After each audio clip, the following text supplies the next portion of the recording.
Good afternoon, everybody, and welcome to this session on building national networks for a stronger GNDR. Because we have such a short time, I would like to go straight to introduce ourselves. I would like to ask my co-presenter to introduce herself, and then I'll introduce myself, and then we'll go straight into the slides.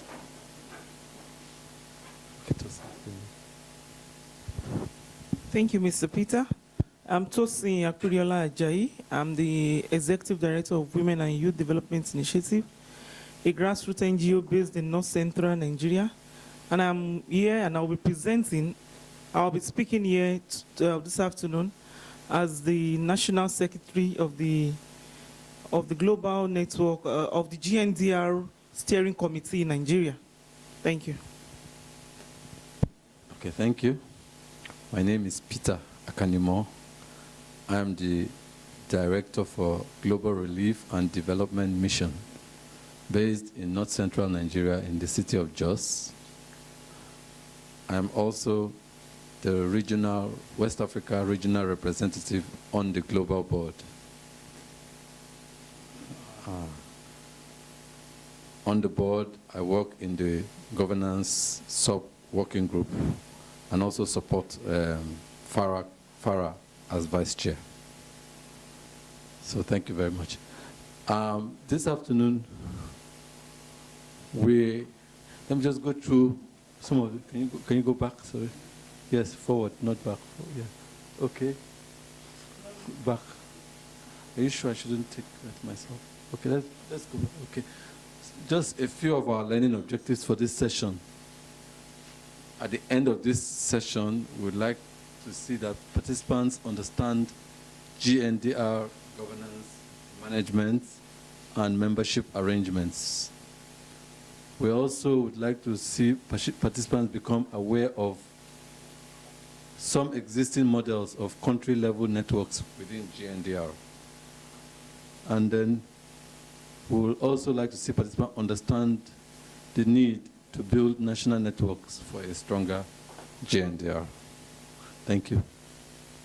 Okay, let's take a look at the governance and management and membership arrangements within GNDR. Before you go on with the slides, I would say that basically GNDR has a global board and then has a secretariat and then has the membership. Now, the global board functions as GNDR executive decision-making body and is mandated to act on behalf of GNDR members. The global board ensures that GNDR is operating in accordance to its mandate, strategic objectives, core values, and charities legislation. Part of its aim is to make an active contribution to the setting of overall policy, defining strategic direction, objectives, work plans, and budgets, and to oversee and support the development of GNDR internal governance and management and membership arrangements. Now, inside the Global Board, there are 3 UK-based trustees, there are 11 regional representatives, and there are about 2 to 3 independent members, plus the executive director who represents the secretariat. Yep. Now, board members are expected to serve for a minimum of 3 years from their date of appointment and would be eligible to apply for renomination for a second 3-year term of office, maximum of 6 years. Yeah, please. Now, the Secretariat serves as a support entity to the GNDR membership and the UK registered charity, GNDR. Please take note of this. Reporting to the Global Board and is subject to the legal authority of the trustees of the charity registered as GNDR. The Secretariat is responsible for facilitating the development and supporting the overall coordination and execution of GNDR strategies, work plans, and budgets as defined by the Global Board subject to the overriding approval of the GNDR charity trustees. Membership. The GNDR network has over 800 member organizations active in over 120 countries around the world. Organizations and individuals can register for full membership upon successfully completing a membership application form, either submitted online via GNDR website or through email or postal application to the GNDR Secretariat. Member organizations or individuals may be expelled from the GNDR if they are deemed by the Global Board to have acted against the best interests of the GNDR membership and or have violated the core values as articulated in this governance manual.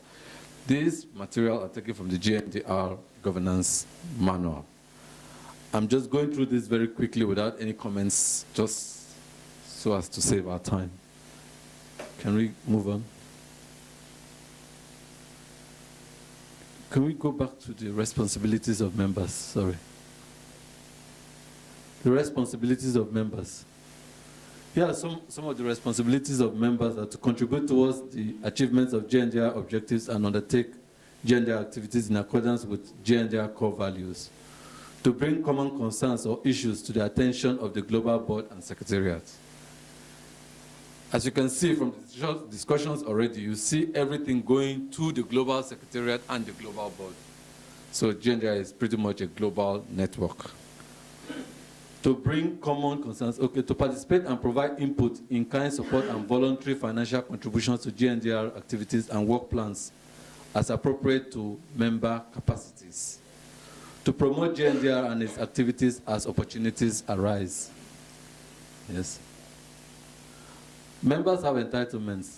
One of it is to have access to GNDR progress updates, policy papers, good practice, and lesson learned documentation, and associated online resources.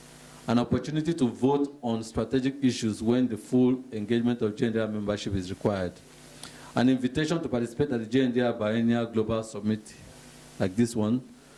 An opportunity to participate and nominate regional representatives to the Global Board. Okay. Okay, I'm just going to pause and say that, okay, I would like us to look at already, even though GNDR is not yet starting up national networks around the world, already GNDR members at country level in different countries are already mobilizing themselves and beginning to operate as networks within their countries. So I would just like to let Tosin share some experiences from Nigeria about how they are organizing as a network at the country level. And then after that, I will invite Adessou to come and talk to us about Burkina Faso and Mali. Thank you, Mr. Peter. Sorry, is this mic working? Sorry, I move around a lot. I may not be able to sit. And this session is not really a sit down and talk session. It's a participatory section. It's not, what we'll be sharing is not the benchmark.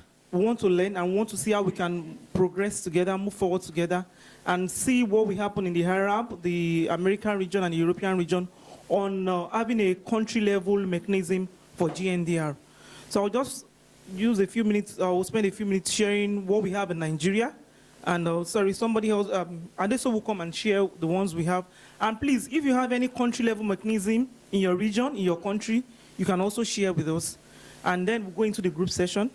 So our group session will be for like 5 minutes. We'll arrange that quickly and we'll share and we'll learn and we'll have recommendations that we can put forward and work with after the summit. So in Nigeria, Nigeria is a big country. We have over 200 million people. And our membership strength in GNDR was over 200. We have over 200 members in Nigeria. We are scattered around the 33 states of Nigeria. So at the National Steering Committee level, I think it was in 2013 that we felt we had an online discussion that, oh, please, let's come together at the country level so that we can have information sharing, experience sharing, and learning outcomes at the country level. We have 5-member steering committee. Mr. Peter used to be the chair of the steering committee. I work as the National Steering Committee Secretary. We have a PRO, and we have other members on the steering committee, 5 of us. But the challenges we do face is meeting. Because where I stay is in North Central Nigeria in Kwara State, which is like 8 hours to the capital of Nigeria. So holding face-to-face meetings were quite challenging. So we had to be meeting online. Sometimes one person will be online at 9 a.m. and the other person may not come until 9:20 a.m. due to network issues. So it's been quite challenging holding our National Steering Committee meetings. But we've been, progressing little by little, making efforts. We've been working with the Emergency Management Unit of Nigeria to share information, to share experiences. But it's not the perfect situation. We have a lot of challenges holding our meetings. And we've not been able to meet with members. And I believe this is one of the reasons why we want to have this. How can we build a stronger networks in country? But some of the success stories we've had some members trying to join from the global, from the region, and they are being directed sometimes by the RDC to the states, to the country, that, okay, we have a governance structure, a weak governance structure at the country level. But looking forward, we hope before the end of this year, we'll be able to have at least one face-to-face meeting where we'll have a national summit where we'll be able to bring together members across the regions in Nigeria. I think for me, because of time, that's all I have to share for now. Thank you very much, Tosin. I will ask Adessou, if he's in the room, the Regional Development Coordinator for West Africa, to share with us the experiences in Burkina Faso and Mali. Thank you.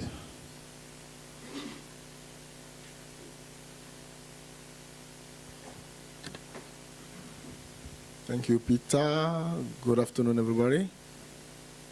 I'm sorry, I would have liked to speak French, but today I know the two languages that have been planned are English and Spain, so I feel obliged to speak English. But I'm going to share very briefly what's going on in my region with you. And my experience will be, the experience I will share with you will concern Burkina Faso and Mali. So we have two different types of structure in these countries. But let us say that we have a structure that is called RAG. RAG is the Regional Advisory Group. And one of the mission of the RAG is to strengthen the network at national level in order to improve the dynamics of the members. So we were thinking about the way this can be easily doable in the region. And we found that in some countries, especially in Mali and Burkina Faso, there are already some existing structures. And these structures are thematic structures, in fact. So and most of our members are also members of this thematic structure at national level. So we say, okay, this is a very good example. How can we build something around DRR in our region? You know that DRR is like a recent topic, and not a lot of organizations are directly committed to DRR. Most of them are working on climate change, adaptation, and some specifically are working on loss and damage. That's how we introduced the DRR topic, and luckily this topic has been welcomed by the members and has been, we've seen a kind of support from the members. So in Mali, for example, what we've done is the existing network has some sub-thematic. I hope it makes sense. Like they have a global network of civil society organization, And in the, not a global, a national network of civil society organization. And in this network, they have different thematic: climate change, WASH group. They have very different groups. So we have also a sub-thematic group committed to DRR in Mali. So as they have already their existing strategy, their existing structure, sometimes from time to time, our members that committed to DRR can meet on behalf of the national, the broad network, but they will meet to discuss DRR topic. And most of the members of this sub-thematic group are members of GNDR. We are not completely done with the strategy. It's a progressive strategy, but this is where we are with in Mali, for example. In Senegal, and Emmanuel, no, I'm not talking about Senegal today. In Burkina Faso, after the 2007 flood that the country has known, some partners came and said, how can we deal with DRR in Burkina Faso? That's how the idea emerged. It was an opportunity to build a network called Réseau MAP. So the Réseau MAP has tried to gather some specific organizations based in different regions, we call them provinces in French, of Burkina Faso, and say, guys, let us come together and think about this, because our country is going through a special situation, and we, civil society, we should not be absent. We should not be out of this process. Luckily, GNDR was coming to Burkina Faso at the same time. So when the message of GNDR arrived, people say, wow, okay, let us build on this. That's how the network has begun working in Burkina Faso. Actually, the network is growing, and not only dealing with DRR, they're introducing different other topics like climate change. So it's finally looking like the same thing that is happening in Mali, actually. But mainly, the topic of DRR is like emerging in that network. We are just supporting those networks, as most of our members recognize themselves as members of this national network. We are supporting them, and with the RAG members, we are thinking the way we can improve this capacity of our members to work at the national level, because mainly the most important, the impact should be done at the national level. So we are supporting them, we're encouraging them to keep the work, to be present, and to build also a relationship with their national government. National government, if we come to the capital city, but also the decentralized institutions that are representing the government. And that's how we think that the civil society and the government actors should improve their relationship first. And that's how the thematic of DRR should go into the local community. So these are some of the experiences I want to share. Thank you very much. You are not clapping very well. Okay, I'm going to ask you to clap in a different style. We are going to clap with our legs. So just go after me like this. Let's go. Faster. You don't know how to clap with your legs? Yes, faster. Thank you very much, Adessou.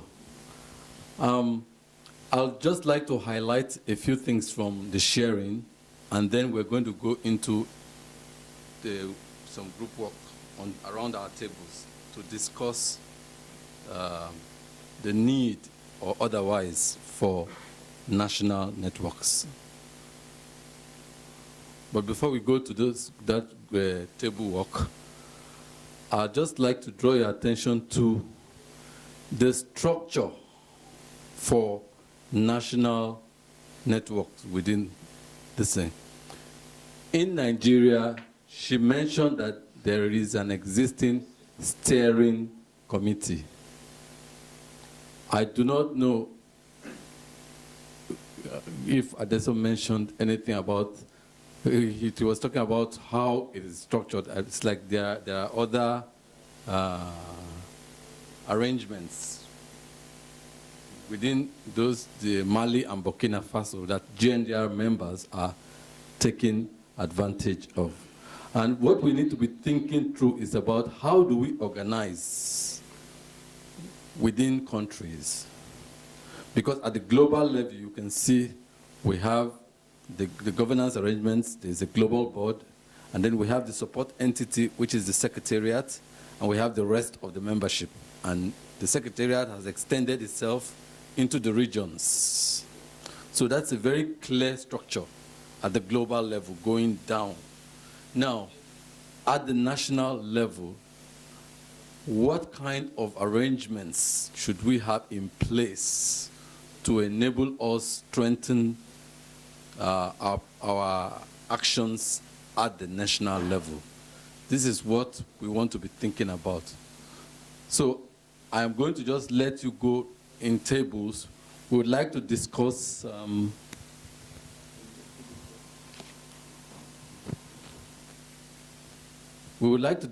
need. Do you think there is a need to strengthen GNDR at the national level, to build national networks of GNDR at the national level? So talk with your table friend. Yes, no. So you just, maybe we should forget about this and just go in our table. What we want to discuss is there a need? Would you agree on your table that there is a need to develop and strengthen at the national level? If your answer is yes, what are your reasons? You can discuss and put together a few reasons within each table. Can we have it this way, please? Hello? Please, let's talk about time. Let's have it this way. And this table talk about the challenges of having a national network. The other table talk about... Oh, sorry. Okay, we have 3 points we would like to get feedback from. And then we want the recommendations to come from you. So we want, the point number 1 is challenges of having a national network. I've highlighted some of the challenges we are having in Nigeria. And we've heard from Adessou the fact that it's not a GNDR network per se, but it's a network that has GNDR members in it. Which one do we want? Can we just talk about challenges of having a national network? What are the benefits? Are there any benefit? Do we need to talk about this at the level of GNDR? Then the recommendations. So please, I would just like, maybe this table talk about the challenges, this table talk about the benefits, and maybe the last table there, you can please just talk about the recommendations that you can have for us that we can work with after this summit to have a national network, if we agree to have one. Do we get it, please? Please, just 5 minutes. 5 minutes. And one person will come and present 2 minutes. So maybe, please, can you just join the table? Yeah.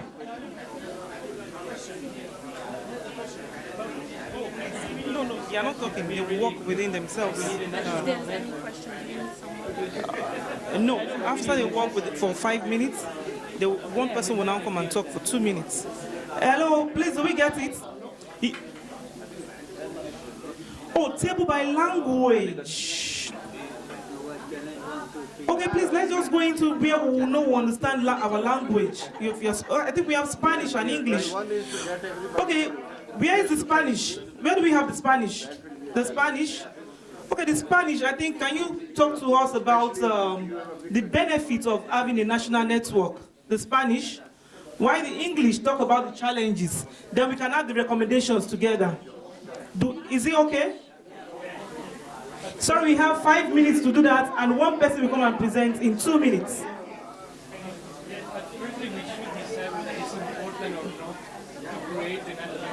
Exactly, that's what we are doing. So you can go into this group and discuss that. We'll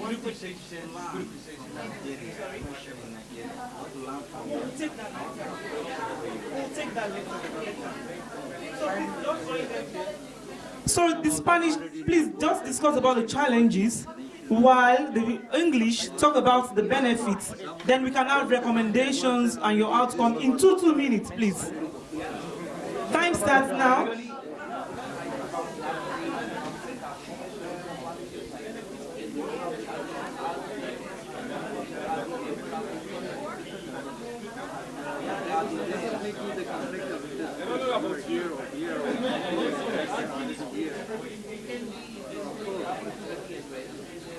there are opportunities with the challenges here. Say, in Pakistan, just give an example, we have Pakistani humanitarian forum. That forum only by international organizations. Okay, some of the national organizations, most of them international. And there is a national humanitarian